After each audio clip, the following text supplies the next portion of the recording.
বসন্তের পুনর্জাগরণকে কিভাবে শব্দ দিয়ে জীবন্ত করে তোলা যায়। হেনরি ওয়ার্ডসওয়ার্থ লংফেলোর অ্যান এপ্রিল ডে কবিতাটা কিন্তু ঠিক এই কাজটাই করে। তো চলুন আজ আমরা একসাথে এই কবিতার বিভিন্ন স্তর বিশ্লেষণ করে দেখি আর এর ভেতরের সৌন্দর্য আর কৌশলগুলো আবিষ্কার করি। আচ্ছা, এই আলোচনায় আমরা মোট ৬টা দিক দেখব।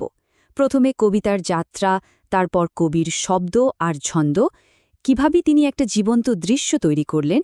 এরপর দেখব ভাষার ব্যাকরণ, শীতের পর প্রকৃতির জেগে ওঠা, আর সবশেষে এর মূল থিম বা বিষয়বস্তুটা কি।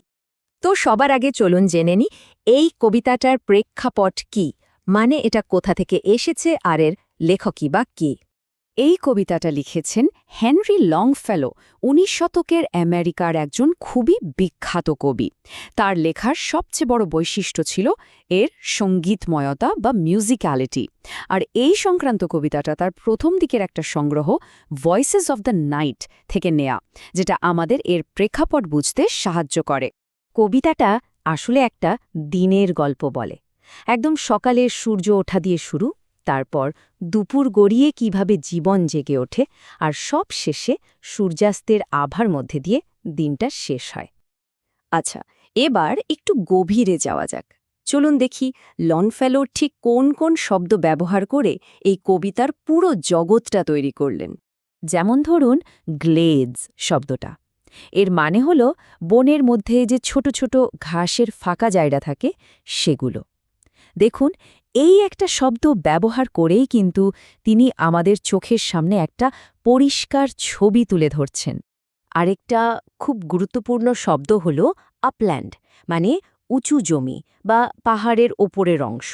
কবিতার একেবারে শেষে এই উঁচু ভূমির বর্ণনাটা আসে। কবিতার একদম প্রথম লাইনে একটা পুরনো ধরনের ভাষার ব্যবহার আছে, টেজ সুইট। আচ্ছা, এই টেজ জিনিসটা কি বলুন তো? এটা আসলে ইট ইজ এর একটা পুরনো কাব্যিক রূপ। ১৯ শতকে কবিরা এটা প্রায় ব্যবহার করতেন কবিতার মিটার বা ছন্দটা ঠিক রাখার জন্য, মানে লাইনটা যেন শুনতে ভালো লাগে, একটা গানের মতো মনে হয়। লংফেলো কিন্তু শুধু প্রকৃতির বর্ণনা দিয়েই থেমে যাননি। তিনি এমন কিছু কৌশল ব্যবহার করেছেন যাতে মনে হয় প্রকৃতি নিজেই যেন জীবন্ত হয়ে উঠেছে। এই কৌশলটাকে বলে পার্সনিফিকেশন বা ব্যক্তিত্ব আরোপ। যেমন তিনি লিখেছেন চারাগাছটা যেন নিজেই তার খাবার টেনে নিচ্ছে, বা পাহাড়ের ঢালটা যেন নিজেই তার ছায়া ফেলছে। এগুলো তো আসলে মানুষের কাজ, তাই না? এভাবেই তিনি জড় প্রকৃতিকে জীবন্ত করে তুলেছেন। আর দেখুন, তিনি একই সাথে আমাদের দুটো ইন্দ্রিয়কে জাগিয়ে তুলছেন। একদিকে কানে আসছে পাখির মিষ্টি গান, মানে একটা সোনার ছবি, আর অন্যদিকে চোখে ভাসছে পাহাড়ের খাজে আলো ছায়ার খেলা, একটা দেখার ছবি। এই দুটো মিলে মিশে পুরো দৃশ্যটা একদম জীবন্ত হয়ে ওঠে। কবিতার এই যে একটা মিউজিকের মতো অনুভূতি, এর পেছনে আরেকটা কারণ আছে, আর সেটা হলো ইচ্ছে করে ইংরেজি গ্রামারের সাধারণ নিয়মকে একটু এদিক ওদিক করা। এই টেকনিকটাকে বলে ইনভার্সন, মানে শব্দের স্বাভাবিক ক্রমটা উল্টে দেওয়া।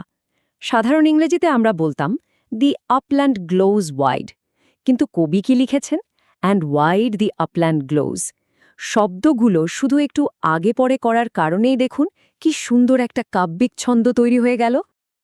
আবার ধরুন ড্রুপিং বা লুজেন্ড, এই শব্দগুলোর ব্যবহার।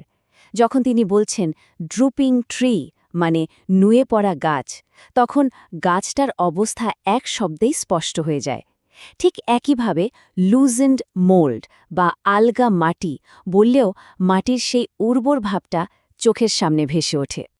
তো আমরা যে এত সব কৌশল নিয়ে কথা বললাম, এগুলো কিভাবে কবিতার মূল গল্পের সাথে, মানে শীতের পর প্রকৃতির আবার জেগে ওঠার গল্পের সাথে যুক্ত হচ্ছে, চলুন এবার সেটাই দেখি। কবিতাটা প্রথমে সমস্যাটা চিহ্নিত করছে স্ট্রিকেন শব্দটা দিয়ে। এর মানে হল গাছটা শীতে এতটাই কাবু হয়ে পড়েছে যে সে যেন গভীরভাবে আহত। কিন্তু ঠিক এর পরেই আসছে সমাধান। কবি বলছেন শীতের আঘাতে একদম কাবু হয়ে গেলেও সেই নুয়ে পড়া গাছটাই আবার জেগে উঠছে, রিভাইভ করছে। আর এই জেগে ওঠার শক্তিটা আসছে কোথা থেকে? আসছে লুসেন্ট মোল্ড থেকে, মানে পৃথিবীর ওই আলগা উর্বর মাটি থেকে। এই লুসেন্ড মোল্ড বা আলগা মাটি আসলে একটা প্রতীক। এটা নতুন করে শুরু করার প্রতীক, সেই উর্বর জমি যেখান থেকে নতুন প্রাণীর জন্ম হয়। ইন্টারেস্টিং ব্যাপার হলো এর বাংলা অনুবাদেও যখন আলগা মাটি বলা হয় তখনও কিন্তু মূল ভাবটা একদম ঠিকঠাক ফুটে ওঠে। তো এই সব কাব্যিক কৌশল, শব্দচয়ন, ছবি তৈরি করা, এই সব কিছু মিলে আসলে একটা বড় ধারণার দিকেই আমাদের নিয়ে যায়। এই পুরো পরিবর্তনের পেছনে আসল চালিকা শক্তিটাকে, সেটা হলো সূর্য। কবিতাটা আমাদের দেখায় কিভাবে সূর্য বীজ বপন আর ফসল কাটার সময় নিয়ে আসে, আবার দিনের শেষে সোনালি আলোয় বনটাকে ভরিয়ে দেয়। সূর্য এখানে একটা ধ্রুবক, একটা নির্ভরযোগ্য শক্তি। তাহলে কবিতার মূল কথাটা কি দাঁড়ালো? এটাই যে প্রকৃতির এই যে চক্রাকারে ফিরে আসা, এই পুনরুজ্জীবন, এটা নিশ্চিত। আর এর গ্যারেন্টি হল সূর্যের নির্ভরযোগ্যতা। মানে শীতের পর যে বসন্ত আসবেই, এই কবিতাটা সেই চিরন্তন বিশ্বাসের কথাই বলে। তো অ্যান এপ্রিল ডেতে আমরা যে একটা দৃঢ় আশাবাদ দেখতে পাই, প্রকৃতির এই ফিরে আসার ওপর বিশ্বাস, এটা কিন্তু বেশ ইন্টারেস্টিং। কারণ এটা আমাদের একটা প্রশ্নের দিকে নিয়ে যায়। লংফেলোর অন্য অনেক লেখায় কিন্তু একটা বিষণ্ণতার ছোঁয়াও পাওয়া যায়। তাহলে প্রশ্ন হলো, সেই বিষণ্ণতার পাশে এই কবিতার এমন জোরালো আশাবাদকে আমরা কিভাবে দেখব?